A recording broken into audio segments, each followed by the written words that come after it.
इलायची, लौंग, पुदीना, अदरक और शहद।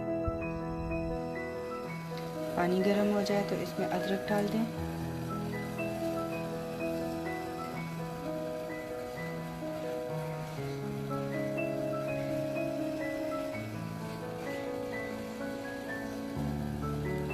थोड़ा सा पुदीना,